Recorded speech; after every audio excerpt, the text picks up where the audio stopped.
Greetings and salutations. This is Chief Security Officer Don Corleone of American Muscle Security LLC in conjunction with Staff Books Foundation LLC in conjunction with Parent Group Confidential LLC. Salute to everybody that was with us during Operation We're Forged and Operation Get Well USA. This is Operation Meshach, and Abednego. And I am your host, Estani Guard, badge number 11516464772. Bodyguard, whistleblower, watchdog, search party coordinator, means special police, I say police. It's June 9th, 2026. I'm in the Carnegie Public Library on the second floor.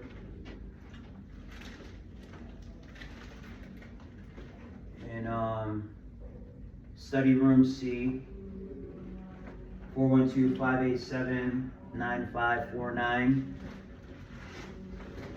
StackBooksFoundation@gmail.com. If you're interested in joining via Zoom link, you can join in on the study sesh, etc. Other than that, that's for people that want to network, volunteer, train, workout, job hunt, etc.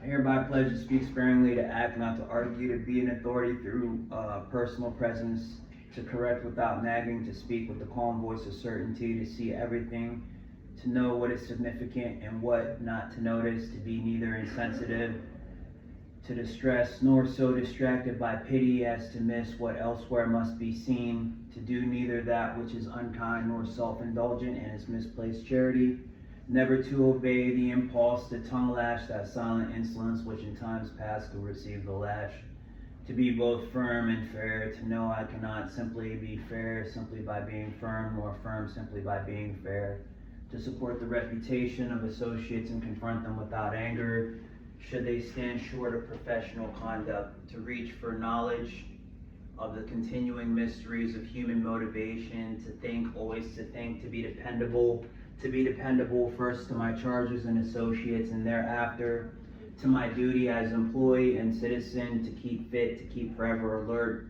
to listen to what is meant as well as what is said with words and with silences, to expect respect from my charges and my superiors, yet never to abuse the one for abuses from the other, for 8 hours each working day to be an example of the person I could be at all times, to acquiesce and notice honest act, to cultivate patience under boredom and calm during confusion, to understand the why of every order I take or give, to hold freedom among the highest values, though I deny it to those I guard, to deny it with dignity, that in my example they find no reason to lose their dignity, to be prompt, to be honest with all who practice deceit, that they not find in me excuse for themselves, to privately face down my fear, that I not signal it, to privately cool my anger, that I not displace it on others, to hold in confidence what I see and hear, which by the telling could harm or humiliate to no good purpose, to keep my outside problems outside, to leave inside that which should stay inside, to do my duty.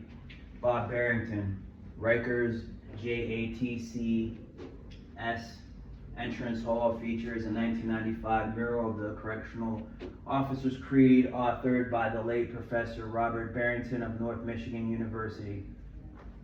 The creed was widely distributed by the International Association of Correctional Officers. The above New York Correction History Society Recreation uses the antique scroll from an image of the inmate painted mural to frame the text that has been adapted by various correctional agencies. I pledge allegiance to the flag of the United States of America and to the republic for which it stands, one nation under God, indivisible, liberty and justice for all. I love my flag, my beautiful flag, my shiny red, white, and blue.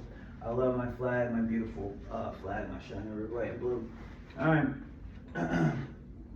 So we got 4 books here that I carry with me, not every day, but until I get them down.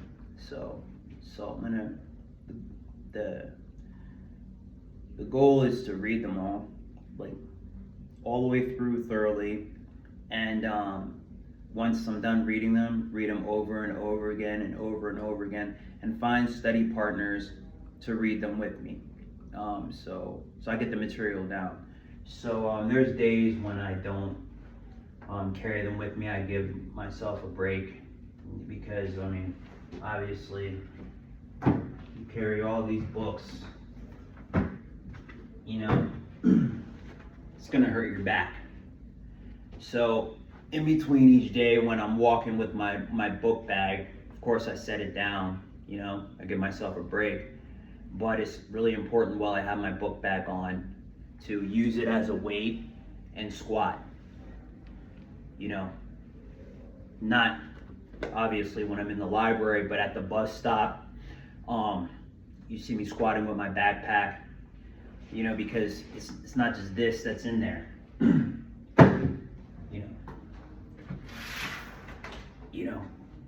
I have also this, so you put this on top of this, and this is what I carry all day, okay?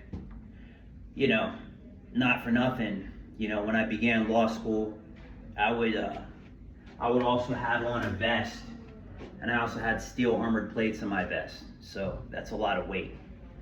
So I gave myself a break, but it's good also to do curls, you know what I'm saying, with it, you know what I mean? So you get used to it, you know what I mean? Otherwise, it's gonna weigh you down. So you either let it break you or it makes you. Law school isn't for everybody, just like med school isn't for everybody. Just like engineering is not a major for everybody. Landscaping isn't for everybody. A music career, modeling, there's nothing, everything isn't for everybody and everybody isn't for everything. So you've heard that before, we've all heard this before, but do we live it? Do we live that philosophy? Do we really, is it really ingrained? Because just like the correctional officer's creed, anybody can rattle off, the creed. Anybody can rattle off quotes that are 2 sentences or 1 sentence long, okay? But, if you really are patriotic or embrace patriotic values, then not only can you say the Pledge of Allegiance, you could say the whole you could sing the national anthem, okay? The Star Spangled Banner. There's countless songs that are patriotic songs that they really, it's not even just that, the Declaration of Independence, you know what I mean? Can you rattle it off, or do you know the Declaration of Independence by heart? The Constitution of the United States, the amendments, how many are there? Are there 27? Are there more? Do you know them all, or in order? These are things that are important because, these are the reasons why we turn to lawyers for all the answers, doctors for all the answers, psychologists for all the answers, engineers for all the answers. When something's wrong with our house, be it, it's the electricity, you have a problem with the power, you go to an electrician or whatever. But if you're married to a husband who is an engineer, electronic engineer, or somebody that deals with power, well, no, it's all right, I'll fix it. You know what I'm saying? Or if you yourself, went to school for what you would expect somebody else to do, whether it's your husband or your wife. Oh, no, I got this. We don't need to call nobody. I'll fix it myself. Let me just go to the store, get what we need, and come back. You know what I'm saying? You're driving through the country, your car breaks down. Honey, can you go look under the hood and see what's wrong? Oh, it's not under the hood, it's underneath the car, or it's something else, you know what I'm saying? Well, your husband says, babe, I keep hearing that rattling sound. Now I know what it is. I'll do it. You know what I mean? Or whatever. Or you're with your guy roommates. So these are all things that make us self-sufficient, self-reliant. And not just that, able to pick out a crook when it comes to a mechanic. Not every mechanic is going to shoot straight with you. They're like, oh, well, it's this, and it's not that. It's something else. So it costs you $1,000 as opposed to $100 to get one thing fixed when, they're pretending like they don't know what's going on, overlooking what it really is, and then finally, oh, this is what it is after you point it out. You know what I'm saying? So, and most importantly,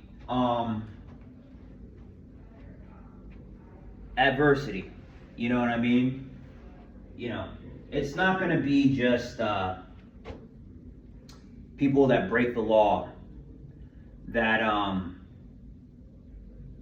going to try and deter you or cause you to doubt yourself or to try and get under your skin to make you upset, lose your job, quit school, whatever it is, not do your job, coerce you into turning your head or, doing something corrupt.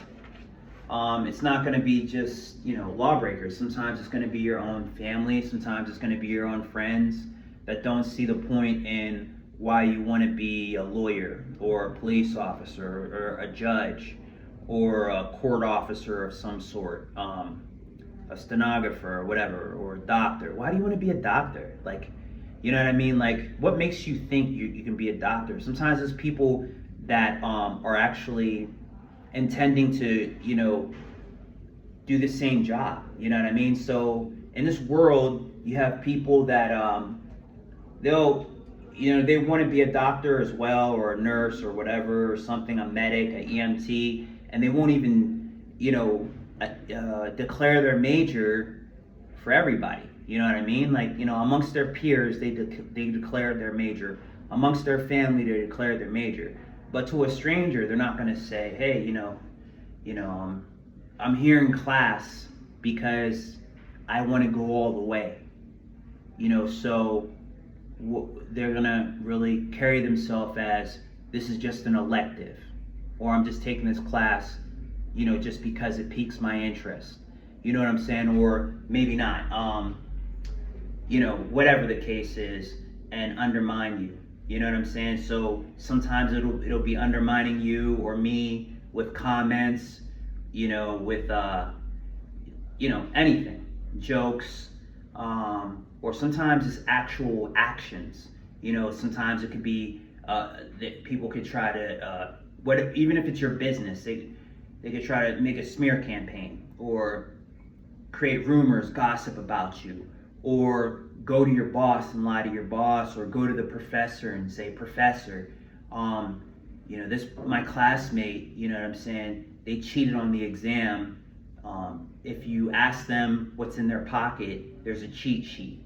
Or, you know what I'm saying, if you look on their hand, the answers are right there, or whatever it is, or the homework, they didn't do it. That was really the person that sits 2 seats behind them, and they do their homework for them all the time. Well, how do you know? You know what I'm saying? So they'll sabotage your stuff. You know what I mean? So sometimes it could be your own family. Sometimes it could be your own friend. But at the end of the day, regardless whether it's a friend, a family, a stranger, or even you, at the end of the day, it all boils down to, how bad do you want to be a doctor? How bad do you want to be a police officer? How bad do you want to be a firefighter? How bad do you want to be a model or a musician? If you really, really, really, really, really want to be what you're striving after more than anything, then tunnel vision. And it's not easy, but it really comes down to looking at and reminding yourself, what are the main reasons that you got into it, okay? And you write it down, but you also write it on your heart. And you remind yourself, okay, I got into this because of this. So this is something that, this is a reason why I'm not going to give up no matter what. I remember, this is why I got into it, and this still remains the same. Also, what are the things that keep you going? What are the perks to it? What are the benefits? Does it really, you know what I mean? You know what I mean? Again, so, you know, at the end of the day, you know, no matter what, straight like that. You got it? You got it. Good. Because at the end of the day, you know, it's going to be every single day. It's going to be every single day. And it never gets easier. You either get tougher or more resilient, right? Or it eventually breaks you and causes you to give up what you want to do. And this isn't just law school. This is anything. This is anything, okay? Now, some things are, you see less resistance. But that's if you're looking at it from an outside standpoint. The person that wants to work at Burger King and just smoke weed, or maybe they don't smoke weed, maybe they drink beer, or maybe they don't drink or smoke, but let's say they're content with work. There's nothing wrong with working a fast food job. I used to work a fast food job. You know what I mean? I still on the side work at DoorDash. You know what I'm saying? But the person that is content with the job in fast food and restaurant, you know, from an outside standpoint, there's no resistance. They don't experience as tough as a time at work as you or I do in law school, but that's because we're not in their shoes. We're no longer in that. We removed ourselves from that atmosphere so we don't feel their pain. We don't hear their jokes that the person is saying to them. We don't know that every single day they're fighting a war on the inside, that they don't want to go to work the next day, but they still go to work the next day. And that job at that fast food restaurant is just as important to them and their family and their friends and their ecosystem as our job being a future police officer or whatever you are now, or being a future medic or firefighter. Even though to you saving a life is important, to them, if they make a sandwich with salmonella on it, they could kill somebody. So they have to be just as attentive to the needs of the customers as anybody else does, right? So just remember, no matter what you do, no matter where you go, you can't run from your own shadow. And trolls will always be there, and there'll always be resistance, okay? So just remember, you know what I mean? Stay resilient.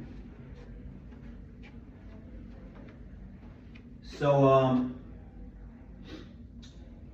before we get into these books, you know, of course, you know, I brought this from home. I bought these on Amazon in last October, okay, and I still have them. You know, if you need to help with your books, you know, call me, email me.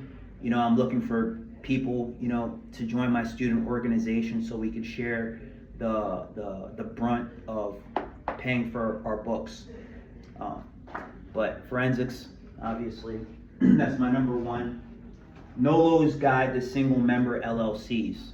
I have an LLC. I have actually 3 LLCs, but I don't know everything about LLCs. When I finish reading this book, I know a lot more about LLCs.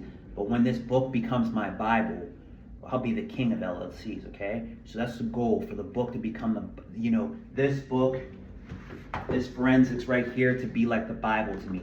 Just because I read it once doesn't mean anything. To read it 100 times, oh yeah, that definitely means something. And not only that, to always have it. So whether me or somebody in my crew always have it. So I know it and I know this 100%, but there's one thing that I keep forgetting. Hey, where in the book does it say, oh yeah, I know what you're talking about. That's page 7. Look it up. And then we get it down, we get it down, we get it down, we get it down. That way, you know what I mean? Boom, like that. All right. Patent, copyright, and trademark. This is so very vitally important to anybody who's a publisher, whether you're a rapper, whether you're a rock star, country, punk, a DJ, it doesn't even matter. Look, patent, that's for inventions. That could be anybody. You don't even have to be a musician. Copyright, that doesn't necessarily, you don't have to be an author or artist, okay? When you have a name for a business, you either copyright it or somebody takes it. So that's another thing. All right, trademark. Same thing. It all goes, you know, copyrights are more so for writings, But whatever, copyright, trademark, it's the same thing. So this doesn't just help, you know what I'm saying, with inventions and songs and all of this stuff. This, you get in trouble with the law. you have to get a lawyer when you're writing down when you're signing whatever agreements between you and the lawyer, or you and the courts. You don't know what it is, and the lawyer knows what you're agreeing to, and they explain it to you. But it's different if somebody's saying, okay, let's say I go to Spain, and I take a translator with me, and somebody's talking to me, and they're saying, a bunch of different stuff, and I ask my translator, what is this person saying? It's different if I study and I get down Spanish or whatever it is. I go to Russia, I get down Russian. I go to Germany, I get down German. So you want to get down the language as best as you can and still take a translator. You know what I'm saying? Because no matter what, there's nothing like a person that was born in the culture that spoke it all their life, okay? I could start learning at the age of 5.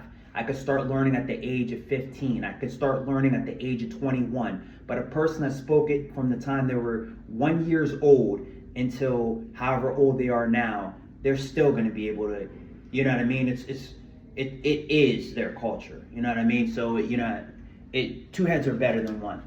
So at the end of the day, you get this down, you could always have a lawyer for reference, but when the lawyer's talking to you, you're going to know what they're talking about. Like, hey, you know how anytime they try and draw some type of analogy, a metaphor, or compare anything, you're gonna, oh yeah, so I know what you're talking about. So straight like that, oh yeah, okay, so you know my language. So I don't have to use baby language when I'm talking to you. So this person's completely trying to fuck you over like this, and that. You see that on page 3? Oh yeah, word. Da, da, da. So how do we get around to it? So that way it's like both of you are thinking, you know what I mean? Believe it or not, a lawyer, a doctor, all these professionals, they really, really appreciate it a lot whenever they have somebody that'll work with them, have somebody that will do part of the work. A doctor can tell you, hey man, you got cancer, or hey man, you're on the verge of diabetes or high blood pressure, whatever it is.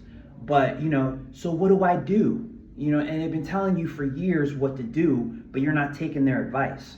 Or, you know what I'm saying? You have anxiety, or you have PTSD or bipolar or whatever, and you tell them for years, but you're not taking their advice. But if you're actually working with them, then it's like, all right, boom, you know what I'm saying? I have somebody that'll work with me. So that thing that you did the other day that helped you in this way, or last year and da-da-da, do you know how you were losing that much weight and you felt that much better? Why don't you try going back to that, or instead of going back to that, doing something like this that will equal pretty much the same results. Yeah, you're right, da-da-da-da, and then the ball gets rolling. So this book is very, very important when it comes to everything.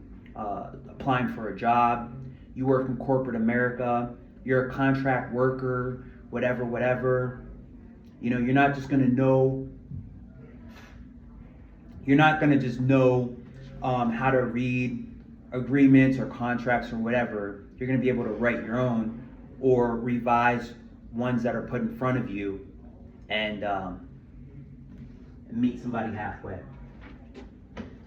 Last but not least, the nursing school entrance exams, etc. So these are the 4 books that I carry around with me, and a bunch of notes.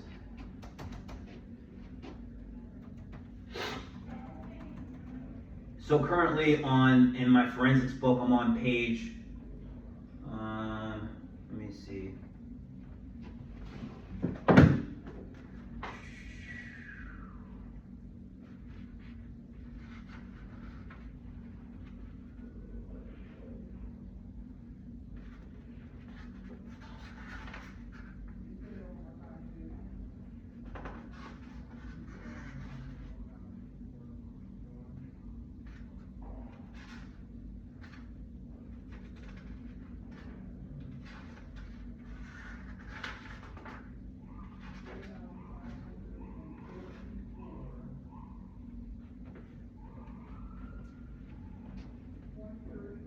So currently I'm on page 100.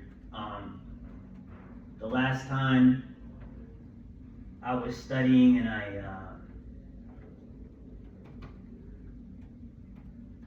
who were studying together. It was definitely, we're probably just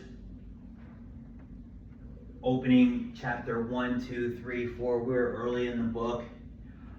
At some point, I'm going to go back to where I left off and, bring everybody else up to speed. But right now, we don't have time, so we're going to pick up from here and keep moving forward. But before we do that, we're going to go to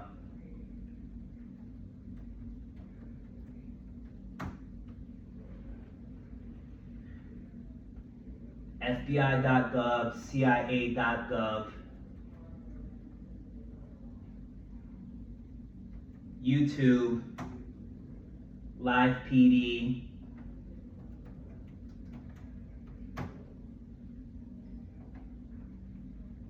and Google.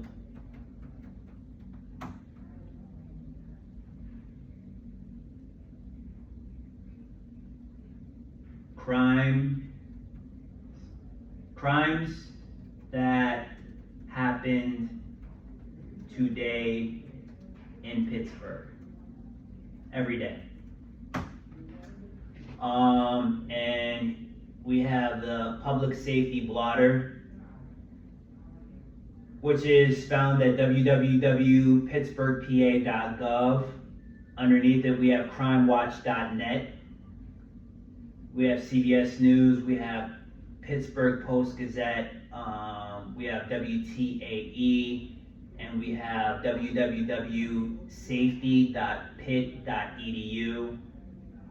And then we have newsinteractive.post-gazette.com. Okay? So, we're going to start nationwide first. And last time, since we started with the most wanted list, we're gonna go with just the broad angle from it, just so you get the general scope of things. So again, we're talking about the FBI. And what is the FBI? Obviously, they're a branch of the federal government, but I could say my opinion, or I could just go to Google and ask Google or AI and see what it tells me. So I prefer to actually do that.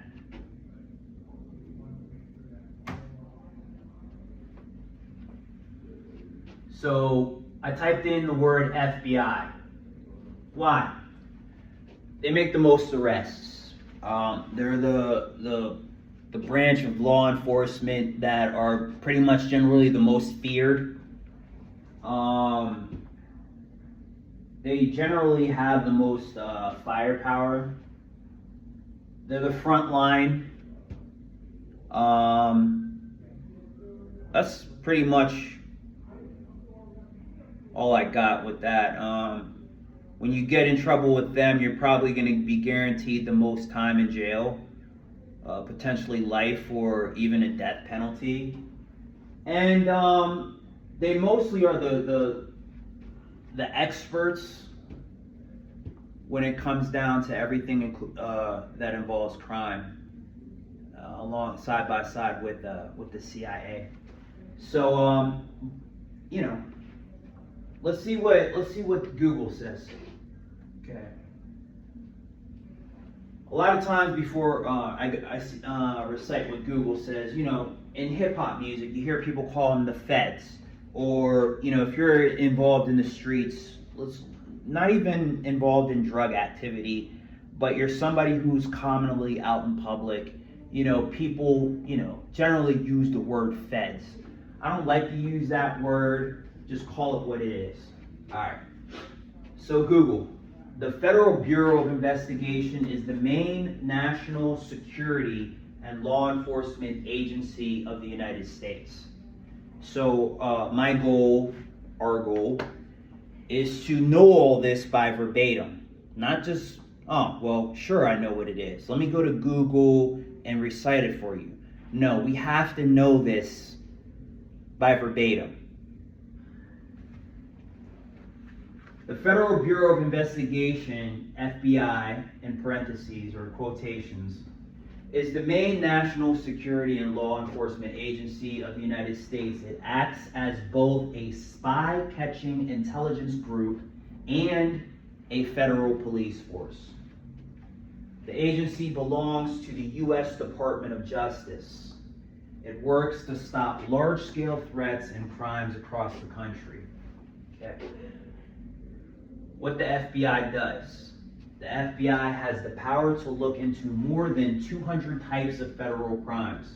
They focus on major dangers that cross state lines or threaten the country. Their top priorities include terrorism, stopping domestic and international terror groups, cyber crimes, hunting down hackers and stopping online attacks, counterintelligence, catching foreign spies and protecting national secrets, public corruption, investigating dishonest government officials, violent crime, tracking down bank robbers, kidnappers, and major gangs. How the FBI is organized. The FBI has a large network to cover the whole country and protect local communities. Headquarters, located in Washington, D.C., field offices. The agency runs 56 large field offices in major American cities. Resident agencies. There are about 350 smaller satellite offices in towns across the nation. Special teams. The Bureau uses elite squads like the FBI Laboratory for Science and the hostage rescue teams for emergencies. Contacting the FBI. Anyone can share information about federal crimes or unusual activities. You can call the main tip line 1-800-CALL-FBI. Online, tips can be sent electronically through the official FBI tips website. If you're looking for specific info, let me know. If you want to learn about FBI job requirements, the history of the most wanted list, or how the FBI differs from the CIA, is what it says at the bottom.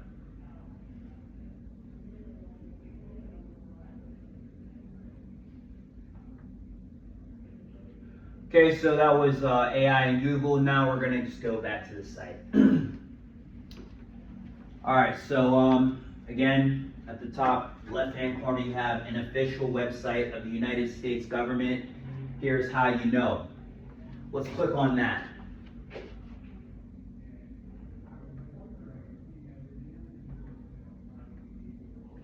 Okay, so when you click on here's how you know, to the far left, it has official websites use.gov. .gov website belongs to an official government organization in the United States. Okay? You move over a little bit to the right, okay? There's a green lock, and it says secure.gov websites use HTTPS. A lock in parentheses or HTTPS // means you've safely connected to the .gov website, share sensitive information only on official secure websites. So just like, sometimes people wonder, because you hear, oh, well, things like Coursera. I study online at Coursera. I also study at EDX. There's other places that I study, COPS Training Portal, American Eagle Protective Services, AllisonEmpowerment.com, okay? People say, oh yeah, those teach outs or those online schools, they're fake, they're a scam, or they're a knockoff, or they're not really, affiliated with any school or whatever. Okay, EDX doesn't end in a .com, it ends in a .org. So you know that when anything that ends in a .org is an institute of, usually a learning institute. Okay, so it's mostly going to end in edu if it's a university, or a .org. If it's .org or edu, forget when anybody says it's valid. It's reputable. It checks out. Okay, so edx.org, believe it. All right, Coursera.org, believe it. Right. Here's what you really got to get down. Even if you go to Harvard, okay, in Boston, in the flesh, all right, you're going to experience the same thing. If you go to Pitt University in the flesh, if you go to Duquesne, Penn State, Ohio State, it doesn't matter where you go. You finally make it to the NBA, or you finally make it to the NFL, or you finally make it to the National Hockey League, or you finally make it in the Olympics. Even if you win a gold medal and you're on the podium and somebody's putting a gold medal around your neck, or you win a Nobel Peace Prize, you're going to look out in the crowd and there's going to be some people shaking their head. You might even be able to read some people's lips and they're going to say, I can't believe this motherfucker won a Nobel Peace Prize. I hate this person. I wish they would die. You understand what I'm saying? Or, I can't believe this person is in this fucking class with me. I thought that they would quit school when they were in EDX or that bootleg fucking Coursera. Now, can you believe it? What? They're in fucking Columbus, Ohio with me. They're fucking taking the same class with me at Ohio State. I hate this person. I wish they would go back to Pittsburgh. I wish they would fucking die. You understand what I'm saying? It doesn't fucking matter. Until you win, there's just going to be some people that are going to refute what you're doing. But no matter what, I just told you what checks out and what doesn't, right? So if it's edu.org, trust it. And not only trust it, take that shit to the bank and smile all the way. Because this is for you. This is what you're doing this for you, right? You're doing this to make a difference. Okay. Remember that. Because when you finally go through enough people that really headbutt you and try and deter you, try and trip you up, you're going to eventually run to somebody and say, thank you so much. I'm so glad that you saved my life. Will you marry me? They'll propose to you. Or take my daughter's hand in marriage. Or here's a house. Or here's $1 million. Or here's, karma pays you back. For your hard work, you're eventually going to get your reward. But not without the struggle. All right? So, you know what the GOV stands for. Welcome to the struggle. Get used to it. Love it. Alright, so mission first. Since 1908, the FBI has protected the American people and upheld the U.S. Constitution. When you finally get to police academy and when you finally go to boot camp, and a lot of people, believe it or not, they learn this in boot camp or they learn this in police academy. I prefer to do all the head work first. You know what I'm saying? Even if I could go back in time, I would still have done everything the same way. Even if I would have changed my major a long time ago from media studies to criminology, I still would have done it all the same way. Like I didn't arrive at where I'm at by default. When I was about 17, 18 years old, the recruiters came to my door just like everybody else and knocked on my door and said, hey, would you like to be a part of the United States? Actually, I think it was the Navy, because they went to my cousin's house first, and at first he said no, but then he said yes, and he went to the Navy. He was stationed in Hawaii. He went and served over in Japan, came back. He served in the Navy. But he referred them to me. Hey, is there anybody else that you know that you think want to sign up? They came and they knocked on my door. When I saw who it was, in my head I was already like, oh hell no. But I was nice enough to them. Oh yeah, you want to come in and maybe convince me? I mean, I might actually say yeah. So yeah, sure, come on in. I didn't say that, but in my head I'm thinking that. So they come in. Hey, mom, guess what? The recruiters are here. So they sat down. Mom, she got them, some coffee or whatever, something to drink. And they sat down and they talked to me and my mom. And, so, I listened to them. But at the end of the day, she's like, the decision is his. So I was like, no. You know what I mean? Like, I would love to, but I don't think, I just told them, my heart would say yeah, but I don't think I got what it takes. I literally don't think I got what it takes. And, believe it or not, back then, like, I'd never been to a hospital before. I didn't have any physical problems. I didn't have any mental health problems. I didn't have any diagnoses or nothing. Like, all of that came later until I was like 30 something, was the first time I've been to a hospital when I was like 30 something.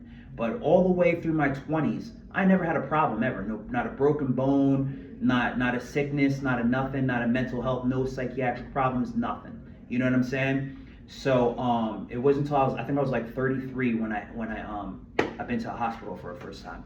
But so I could have gone, but I said no. You know what I mean? And later on in college, I considered it, but it was just, by then I was just older. So let's see. Long story short, you see those when those recruits or whatever, those in the military, like in boot camp, right?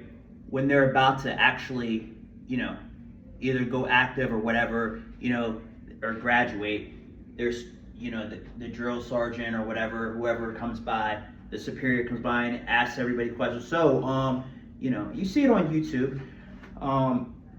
So they just randomly ask questions that they should know, So, what is the reason that I wear this on my, on my left breast? Okay, you wear it like that because of that, okay? And okay, very good. You know what I'm saying?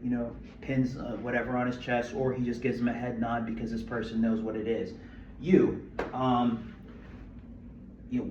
Why are you standing like that, or why are you holding your rifle like that? You know what I mean?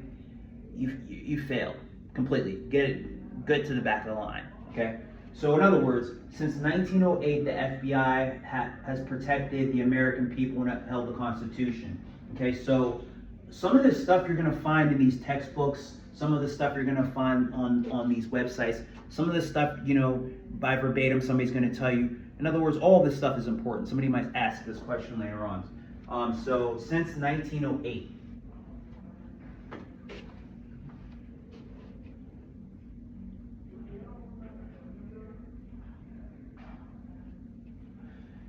which, again, you have people who are employed by the FBI who might give some people the perspective that maybe they may be prejudiced or racist or whatever you think they are, however they rubbed you the wrong way.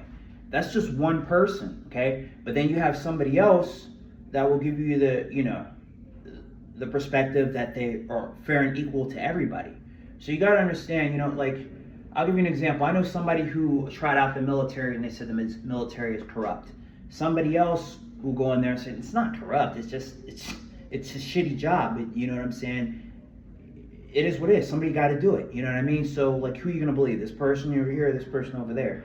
I say, until you experience it yourself, you're going to know what your experience is like. Your experience is going to be different from everybody else. But one thing that you can say is that any entity, right, since 1908, the FBI has protected the American people. It doesn't say protected white people. It says the American people. That means all people. And upheld the U.S. Constitution. Now, does everybody uphold the U.S. Constitution that works at the FBI? I'm going to say probably not. But I'm going to say most of them do. And I'm going to say the ones that don't, maybe they have their own personal reasons, but I don't think they're going to last longer than the persons that do. You know what I mean? So there's more good than bad. At the end of the day, you're always going to find a reason why not to do something. I'm always going to find a reason why not to do something.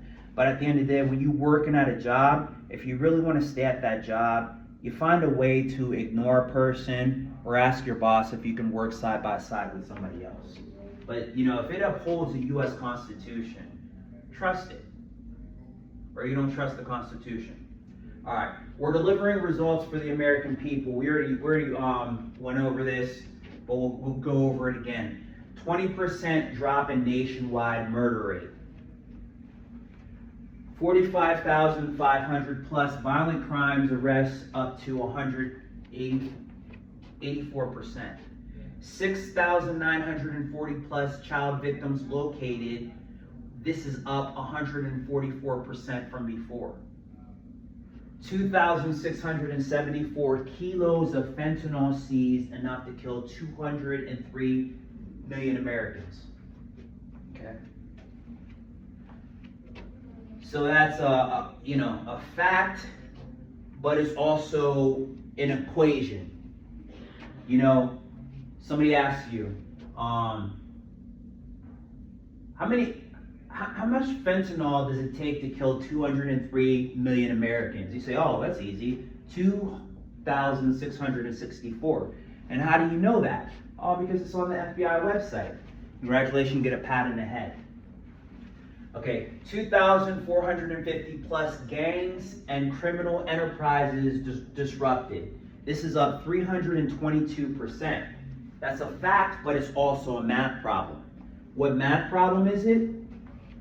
It's either multiplication or division, right? 2,450.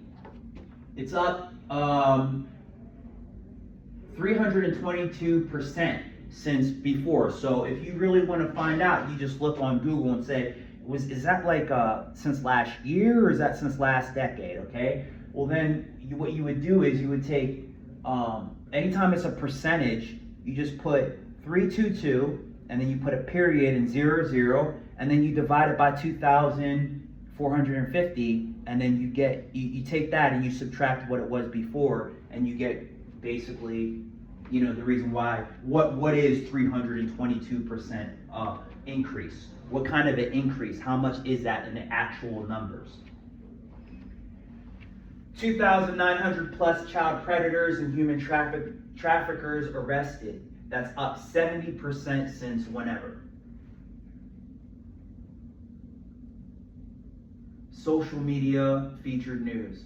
Follow the FBI and FBI Director Kash Patel on X for the latest news, alerts, and updates. Okay, and then underneath it has the FBI logo at FBI Director KASH. Announces the launch of at FBI Most Wanted, Fraudsters List, a new wanted list dedicated to publicly identifying individuals charged with defrauding the American people. Anyone with information about the whereabouts of these fugitives can submit tips at tips.fbi.gov by calling 1-800-CALL-FBI or by contacting the nearest FBI field office. Okay, and then we have strategies.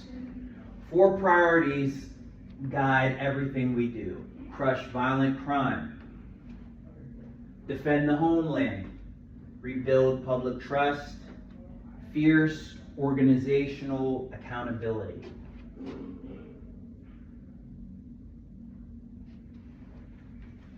Let's begin with crush violent crime. The FBI will destroy the ability of violent actors, gangs, and cartels to operate.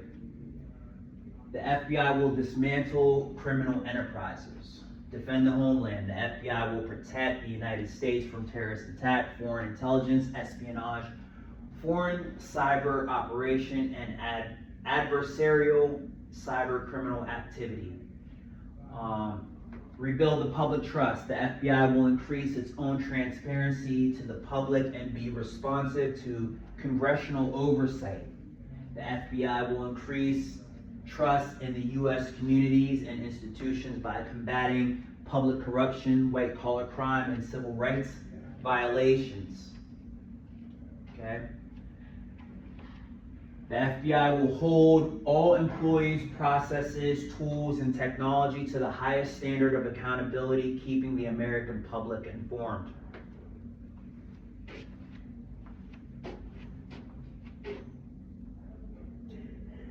And lastly, we have fugitives. 45,500 plus violent crime arrests are made and counting. Okay. So these are the 10 most wanted fugitives captured. Believe it or not, I think, let me see, I'm going to say all of these out of 8 fugitives, I've hung up posters around Pittsburgh before they were captured. So, you know, if you have been paying attention to any of my vlogs, you'll see that I usually hang up these posters on campus in Oakland, off campus in Oakland, on South Side, downtown Pittsburgh. I've hung up posters right in front of this library, you know, North Side, Wilkinsburg, even McKeesport. Some of the posters, a lot of the posters, they haven't been caught. But these ones right here, like I'm about to tell you which ones that I remember hanging up. Whatever ones I didn't, you know, it's cool. But now I'm not saying, you know, that by my efforts they were caught. I'm saying by everybody's effort, you know, it helped the job of the FBI, the CIA, and local law enforcement. It's not just here in Pittsburgh, but all around the nation and all around the world. Genuinely a little bit easier. Or, well, I'm not going to say easier, a little less stressful. You know, it's important that the community, locally, the global community, stands behind law enforcement and government officials and our leaders, you know, the president, our senators, the governors, Congress, men and women, just, you know, the military, etc. It's important, and it's also important that we help in what little ways that we can. And they ask us. When you watch the news, you'll see, you know, politicians asking the public to do more.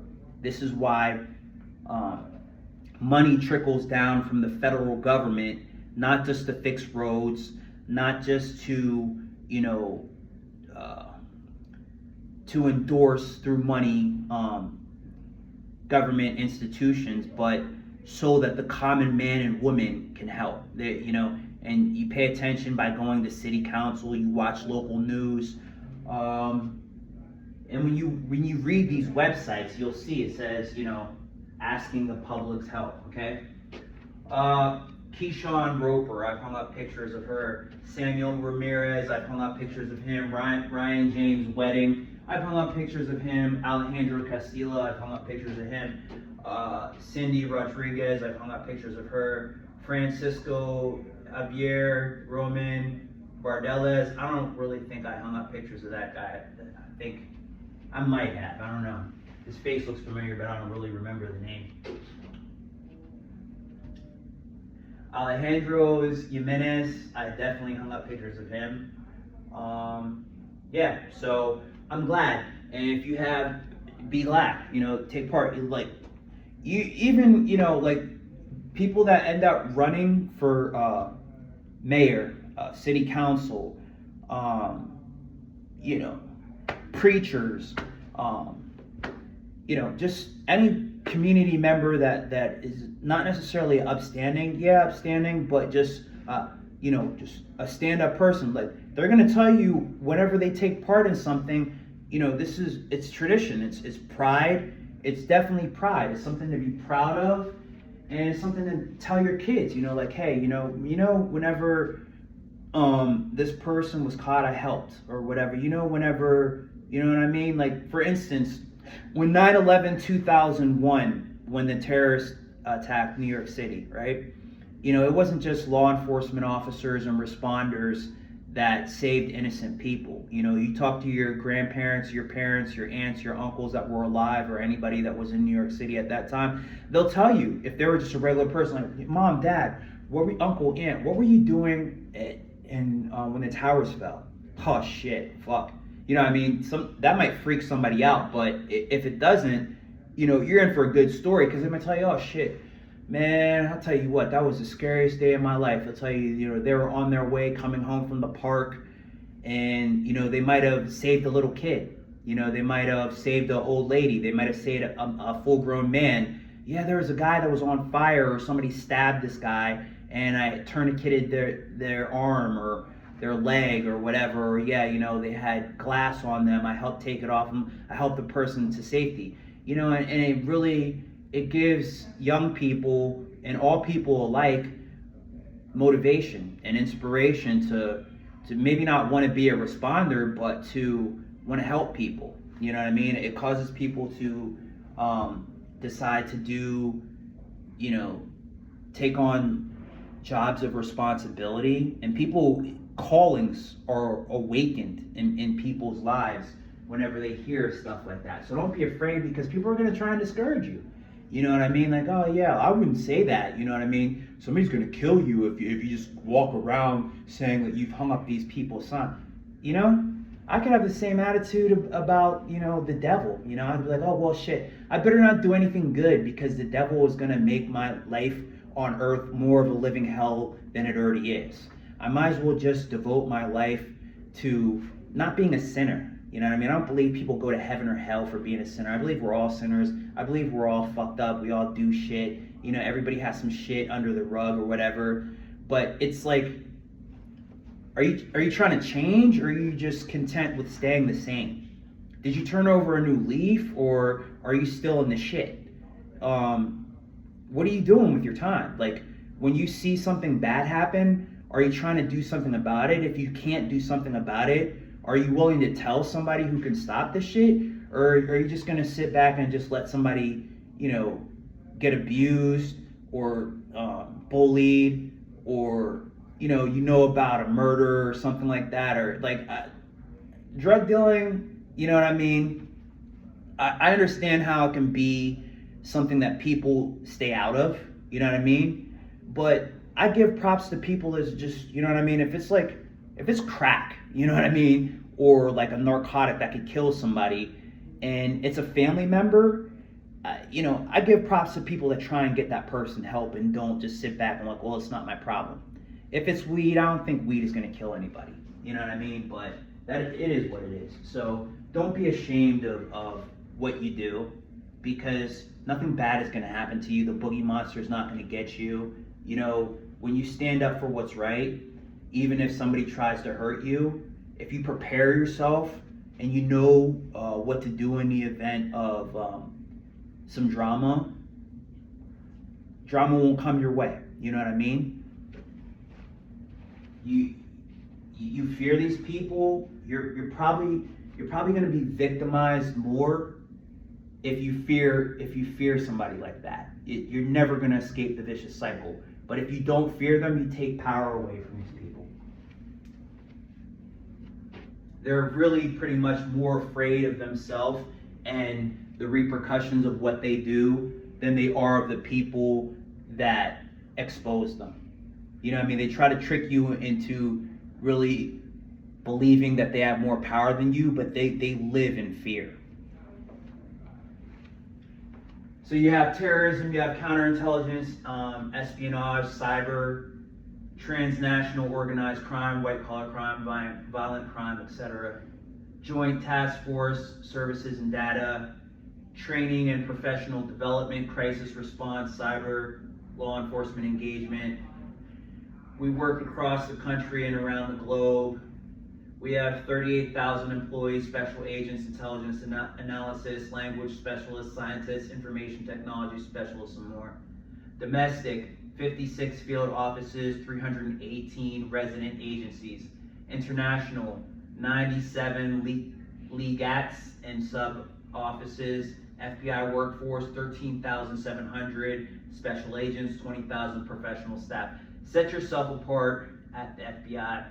explore FBI careers, apply for a job, help find fugitives and missing persons, get a rap sheet, contact the FBI, find crime stats. So we did the big dive into what you find.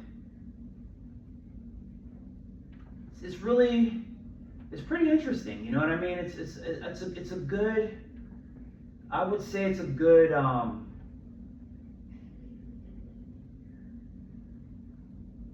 it's a good thing to know who's who when it comes to the most heinous crimes that you can find happening in the United States and the world at large. I wouldn't say in real time. I would say like that are being sought after in real time. The crimes are already done. But what the FBI does in real time, you could find on here, but you can also find on the news, your top news stations, Fox, NBC, ABC, CBS, etc., CNN, okay? You know, a lot of people watch Law and Order, SVU, CSI, you know, all of that. Those are good, but they're based on actual events sometimes, but a true story more so. They're based on what it could be. If you really want to actually see what officers do, I would watch Live PD. I'm not discouraging you for watching Law and Order. I watch Law and Order 2. I watch CSI. I watch all those shows, SVU. And believe it or not, my drama club, I started it so that we could take the transcripts from those shows, but also any movie that deals in law enforcement, and we role play, reenact, not for like creating porn purposes, but for putting ourselves in the shoes of what law enforcement officers do, you know, in response to a crime. So, but also we do the same thing for Live PD. I watched this first, because when I started out, you know, I used to watch SVU and all that shit when I changed my major to psychology back in 2021. But, you know.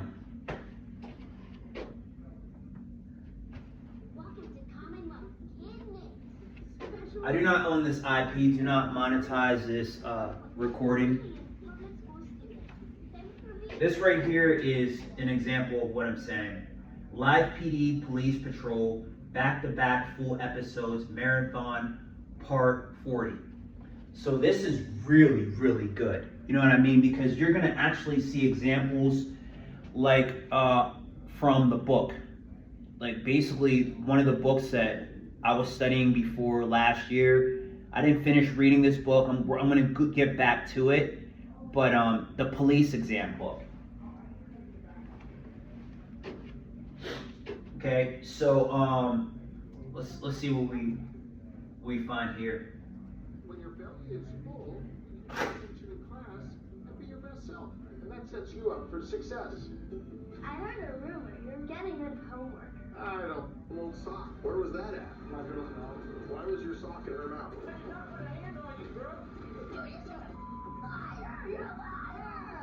Saying that you were waving your hand with a gun, saying you were going to kill. So a lot of times, unfortunately, I'm gonna say your average individual, you know, a lot of people have Instagram. A lot of people watch YouTube and they see, let's say somebody getting pulled over or somebody getting stopped by the police on foot. You know, they're just walking, minding their business or whatever. And really, generally, I'm going to say it really began more so for this generation when all the Black Lives Matters stuff started happening. So, you know, when those violent shootings of either young black men or young black teenagers that are little girls were shot by police officers. A a lot of times that happened, that was unjustly, but sometimes, believe it or not, it was an accident. Other times, the person was in the wrong, you know, and you really don't see that until you actually, instead of just watching just this one instance and getting caught in the hype, you know, like, yes, the George Floyd thing was uncalled for. Yeah, the Eric Gardner thing was uncalled for. Yeah, Amadou Diallo was uncalled for. Those are cases where I would believe that the law enforcement officers were wrong. Yes, Rodney King that was uncalled for. The officers were wrong.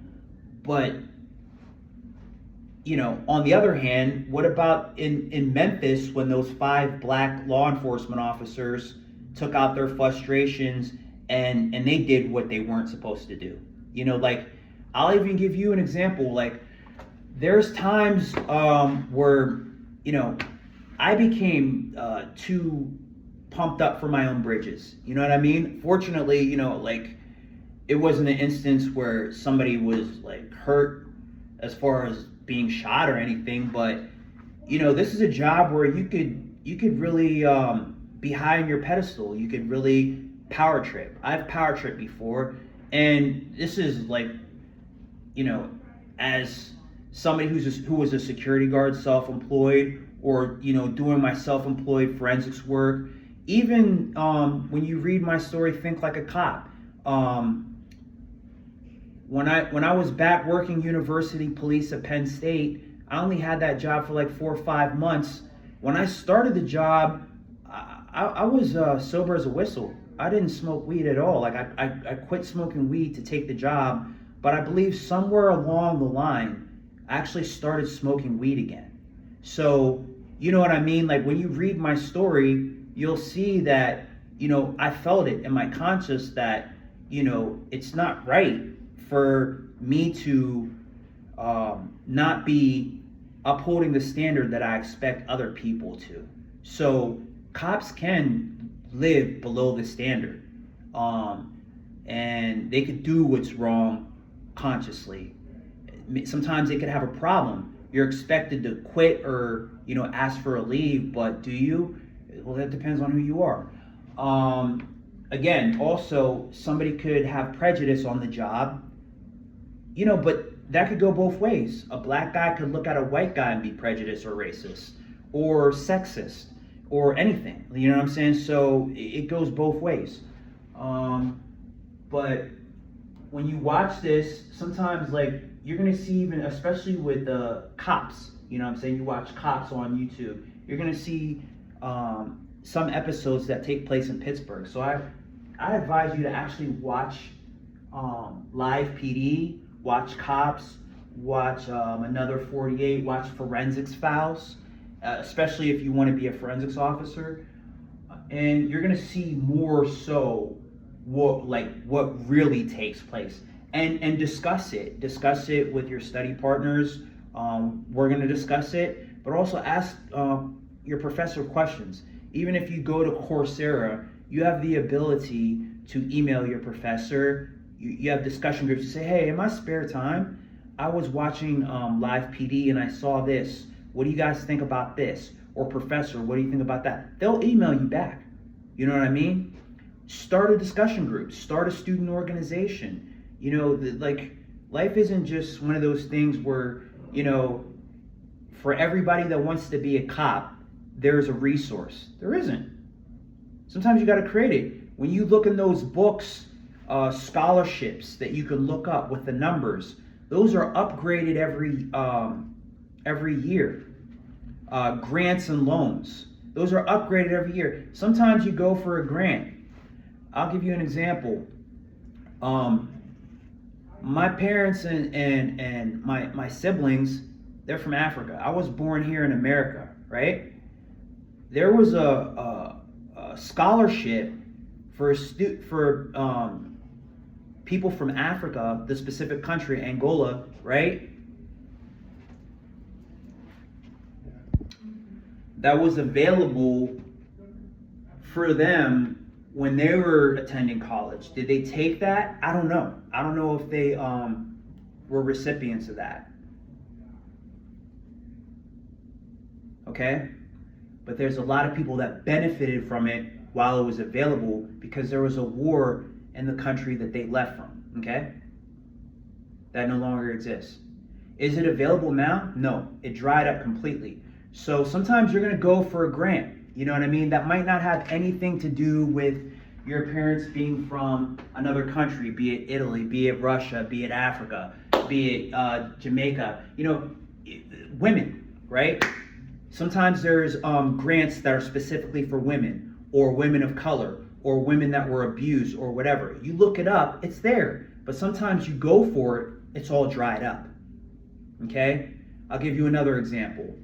I think it was during Biden's campaign where there was like student forgiveness.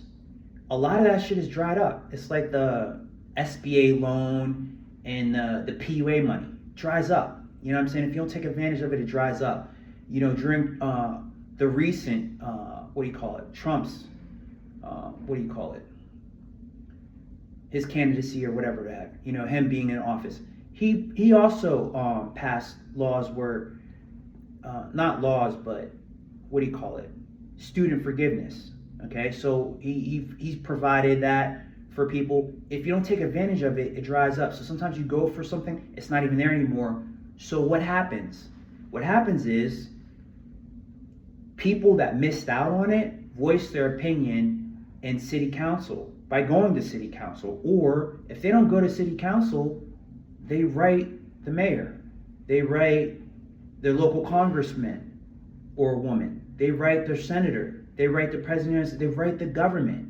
You know, this is how changes happen. This is how laws are made. This is how weed became lawfully decriminalized in a lot of states. So this is the reason why. So there's a lot of us that are beneficiaries of somebody else's hard work.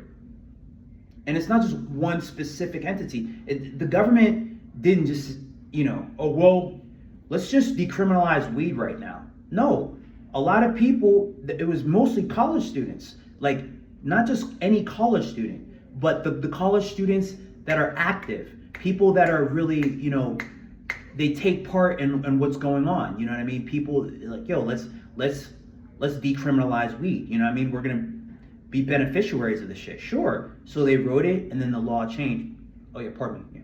So the law changed. So this is how anything happens. So when you write your leaders, but also when you create organizations, sometimes they become frats, sometimes they become sororities, sometimes they become LLCs, firms, or whatever. But this is how change creates. You got to trailblaze. Okay, that's basically generally what I'm saying.